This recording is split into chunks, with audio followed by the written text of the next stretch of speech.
মা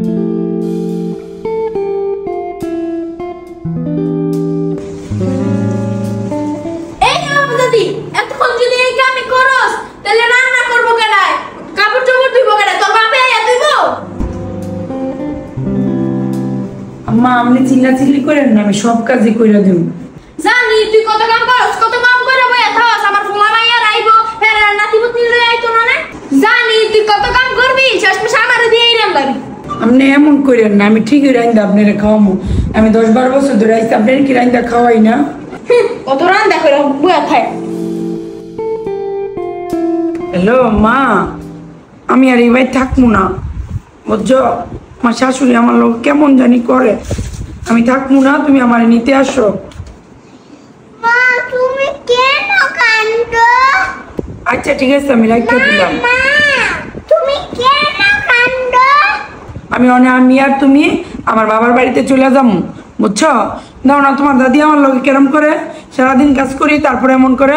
মা মা যাইও না। না যামুই গা, আমার মাই কইছে আমারে যাইতে গা, আমি যামু গা। মা মা যাইও না, দাদি তো মোনা মানুষ, দাদি একটু বকা হইছে। কি হইছে? আমি নানু বাসায় যাবো না, আমি চাকরি খানে। আমার একটা ছোট ভাই আছে, মাই যখন বিয়ে করবো তোমার লেখা তো দেয়, তুমি কষ্ট পাইবে না।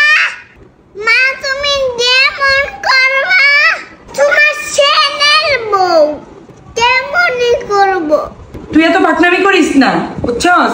আমি বলছি বাপের বাড়ি জামুই। ঠিক কথা কইলে বানানা।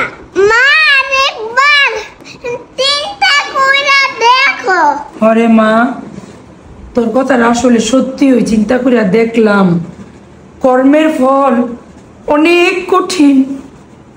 আসলে শাশুড়ি যদি হই উল্লাহ করেও তার শ্বশুর বাড়ি ভালো। আমি যেমন করবো আমার ছেলের বউ আমার সাথে এমনই করবো, আমি জানি। না রে, তোর দাদি যতই রাগারাগি করুক আর কখনো এই বাড়ি ছেড়ে যাওয়ার নাম নিব না মা, আর কখনো যাবো না। সব সময় তোর দাদিরে মায়ের মতনই দেখবো। মা আসলে অনেক মহিলারা আছে শাশুড়ির সাথে একটু ঝগড়া হইলেই মায়ের ফোন দিয়া বলে, বাবারে ফোন দিয়া বলে, তারা বাবার বাড়ি চলে যায়, ডিভোর্স দিয়া ফেলে।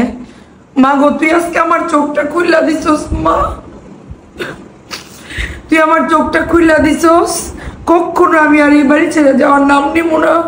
স্বামীর বাড়ি অনেক বড় একটা জায়গা, বাবার বাড়িতে অতটুক মর্যাদা নাই মেয়েদের, স্বামীর বাড়িতে যতখানি আছে। মা লক্ষ্মী মা আমার, আজকে তুই আমার চোখটা খুলে দিছিস, আমি কখনো যাবো না, আমি এখানে আল্লাহর রহমতে থাকবো। মা কান্দো না।